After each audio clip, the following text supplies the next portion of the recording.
Today, in our discussion of minority groups, we have with us two guests. One is Minister Malcolm X. Shabazz, one of the top leaders of the Nation of Islam, or the so-called black Muslims. And we also have Mr. Herman Blake, one of the teaching assistants in the course. We will discuss today some of the goals and some of the strategies of the Nation of Islam. And I wonder if Mr. Blake might start it off by asking Mr. Shabazz a question. Minister Malcolm, the thing that I thought might be good for starting it off is to talk about one of the most pervasive beliefs in the general society about the Nation of Islam, and that is that it is an organization dedicated to the use of violent means to attain its goals. The question I have is, how true is this, and why do you think it persists in society? Well, the Muslims who have accepted the religion of Islam and follow the religious guidance of the Honorable Elijah Muhammad have never bombed any churches, have never murdered any little girls, as was done in Birmingham, have never lynched anybody, have never at any time been guilty of initiating any aggressive acts of violence during the entire 33 years or more that the Honorable Elijah Muhammad has been teaching us. The charge of violence against us actually stems from the guilt complex that exists in the conscious and subconscious minds of most white people in this country. They know that they've been violent in their brutality against Negroes, and they feel that someday the Negro is going to wake up and try and do unto them as they have do unto the whites as the whites have done unto us. We aren't a violent group. We are taught by the Honorable Elijah Muhammad to obey the law, to respect everyone who respects us. We're taught to display courtesy, to be polite. But we're also taught that at any time, anyone in any way inflicts or seeks to inflict violence upon us, we are within our religious rights to retaliate in self-defense to the maximum degree of our ability. We never initiate any violence upon anyone, but if anyone attacks us, we reserve the right to defend ourselves.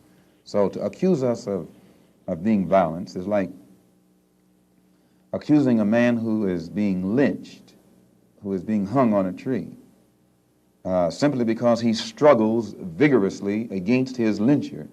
The victim is accused of violence, but the lyncher is never accused of violence. And I only point this out because the various racist groups that are set up in this country by whites and who have actually practiced violence against blacks for 400 years are never associated or identified or made synonymous with the term violence. But whites speak of Muslims almost synonymously with violence. Whenever Muslims are mentioned by them, violence is brought up, but it's not connected with any other group. This is a sort of a propaganda tactic, or what I would call psychological warfare, to in some way make the image of the Muslims in this country be a violent image rather than a religious image. I'd like to ask a question in that regard. What's interesting is that members of the Nation of Islam have not used violence even when black Americans were attacked. How do you account for this? Does this in any way contradict some of the basic premises of your movement? I don't know how you mean. Well, you maintain, for example, that you will not, or that you should not use violence unless you are attacked by the white man. And I think we can note in the last several years, certainly, dozens and dozens and dozens of instances in which Negroes have been attacked, killed in some instances. You mean in these The demonstrations? demonstrations and the bombings, for example, recently in Birmingham where they killed 4 little Negro girls. And what interests me is the fact is that the Nation of Islam has not done anything to retaliate. I think you should be happy. But the The important thing is, does your lack of action No. contradict any of your basic principles? I'll explain it. You should be happy that Muslims who follow the Honorable Elijah Muhammad, number one, don't believe in any form of integration, and and believe that every mention of the word integration by whites, whether it be from the mouth of Kennedy on down to the mouth of the lowest, raggediest white liberal in the street who is beatnik-like involving himself in these integration efforts, if we believed in it, we would integrate, and we would fight anybody who got in our way or made any effort whatsoever to stop us from integrating. If we really believed that the law of the land, the Supreme Court, and other so-called judicial bodies were for real when they talked about integration, we would integrate. And knowing that the law was on our side, and any effort we made to demonstrate toward integration, why, we would know the law should be on our side, if it's the law of the land. If it is the law of the land, then the demonstrators are within the law, and the discriminators are against the law.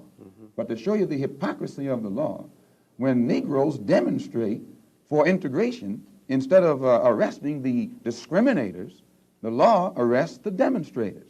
So this is a foolish move on the part of Negroes. And when you foolishly get yourself involved with an enemy, then whatever comes upon you, that's your business. As Muslims, we believe that separation is the best way and the only sensible way, not integration. And but on the other hand, when we see our people being brutalized by white bigots, white racists, we think that they are foolish to allow themselves to be beaten and brutalized and do nothing whatsoever to protect themselves. They are foolish. They should have the right to defend themselves against any attack made against them by anyone. If a dog is biting a black man, the black man should kill the dog. Whether the dog is a police dog, a hound dog, or any kind of dog. If a dog is sick on a black man, when that black man is doing nothing but trying to take advantage of what the government says is supposed to be his, then that black man should kill that dog or any two-legged dog who sicks the dog on it. Should other black men help that particular person who was attacked?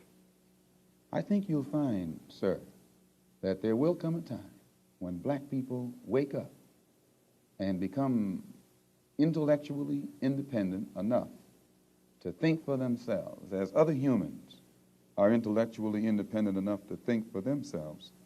Then the black man will think like a black man, and he will feel for other black people.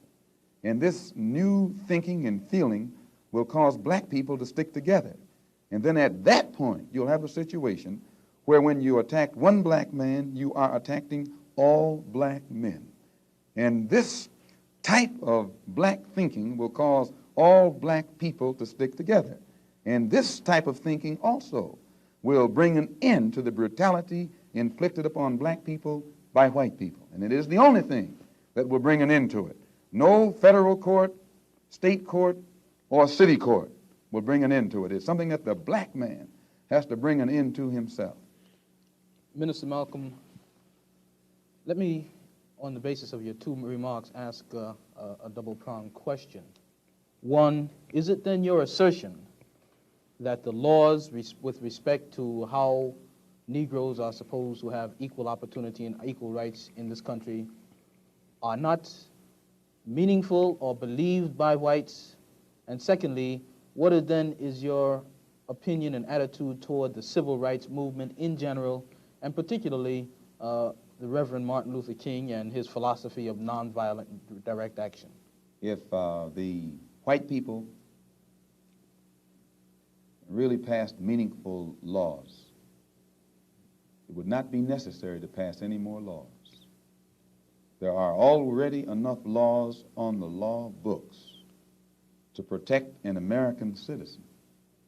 You only need additional laws when you're dealing with someone who is not regarded as an American citizen. But whites are so hypocritical.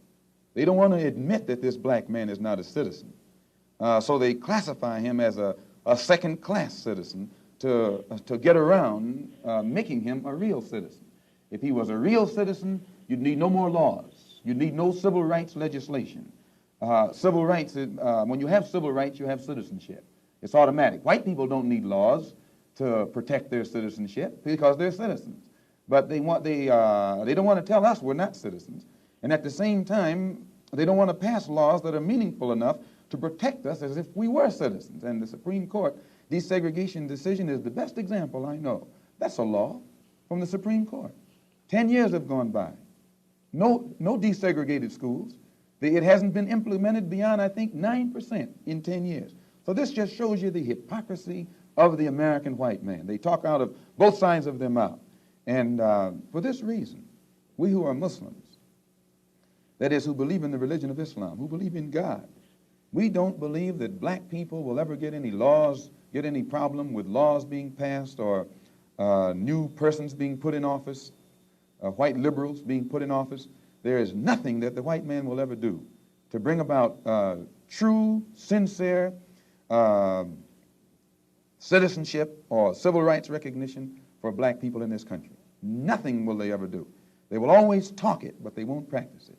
And with the Supreme Court, if the NAACP can tell me that they want a desegregation decision for me 10 years ago, but yet the schools haven't been desegregated, as I say, this is a victory with no victory.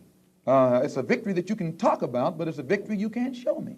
So if you represent the NAACP and you are telling me about this great victory you won for me, when I look at you, I have to conclude that either you have been duped yourself or else you are trying to dupe me. And in most instances where the civil rights struggle is involved, there is no civil rights leader can point to me one concrete gain, practical gain that black people have made in the civil rights field in this country, not only during the past 10 years, but during the past 100 years. Now, the other part was with respect to Mr. King and the nonviolent direct action. Well, I will let Jimmy Baldwin and John Killens and Lou Lomax, the writers, answer that. Speaking right after this church was bombed in Birmingham, Christian church was bombed in Birmingham by Christians too, mind you, and these 4 little girls were murdered. John Killens and James Baldwin and Lomax and the Negro writers and actors had a meeting at the town hall in New York. And Killen pointed out, concerning these murders of these little girls, said the killings had raised doubts about the intelligence of the nonviolence in the civil rights struggle. He went on to declare that he could no longer be asked to love those who persecuted and killed Negroes. He also, and the writer, Mr. Handler, who's describing this, said that Killens, it was not clear concerning Killens' remarks to his audience that he was breaking with it was clear rather to his audience that he was breaking with the doctrine of the Reverend Martin Luther King's philosophy that as Christians, Negroes should love their fellow man in a truly religious sense. Now, James Baldwin, speaking on that same platform, said, and I was present during this entire affair, asserted that the American people shared a collective guilt for the persecution of Negroes, much as Germans did because of their silence during the Nazi persecution. He denounced President Kennedy for what he termed Kennedy's lack of passion in the civil rights struggle. Mr. Baldwin said that there could no longer be a Republican Party for the Negro people as long as it listed a Barry Goldwater, nor a Democratic Party for the Negro people with a Senator Eastland on its roster. He asserted that the federal government acted swiftly and energetically, that unless the federal government acted swiftly and energetically, future slaughter would make Birmingham look like a dress rehearsal. What do I think about King's attitude? King's right-hand man, Wyatt Walker, at King's convention, according to the New York Times on September the 26th, said, quote, "We have been duped," meaning these persons involved in the civil rights struggle, of which King is the symbolic leader. His right-hand man says, and I quote, "We have been duped or have duped ourselves."